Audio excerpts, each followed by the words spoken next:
আরে আরে কি করছিস কি করছিস? আবার আজকে তোরা মারপিট করা শুরু করে দিয়েছিস? এই সিনিয়র বারণ করলাম আমি।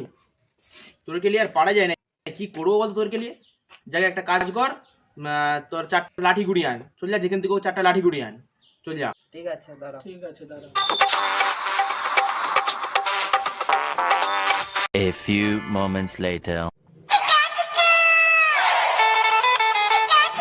হ্যালো, আনছি লাঠি, বলো এবারে।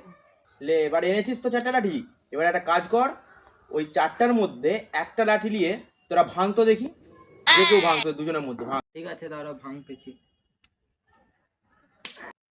তাহলে এটা দেখে তোদের কি মনে হলো? কি বুঝতে পারলি এই জিনিসটা দেখে? না তো কিছু বুঝতে পারিনি। কিছু বুঝতে পারিসনি? দেখ, তোরা যদি মারপিট করিস তাহলে তোদের একজনকে যে কেউ যখন তখন কিন্তু ভেঙে দিতে পারে, ঠিক আছে? আর তোরা যদি একসাথে থাকিস, হ্যাঁ, তাহলে কিন্তু তোদেরকে কেউ ভাঙতে পারবে না, কখনো আলাদা করতে পারবে না, ঠিক আছে? এবার তোরা একটা কাজ কর, তুই যে একটা লাঠি ভেঙেছিস তো, এবার তুই একটা কাজ কর, এবার ওই 3টে লাঠিকে একসঙ্গে ভাঙ।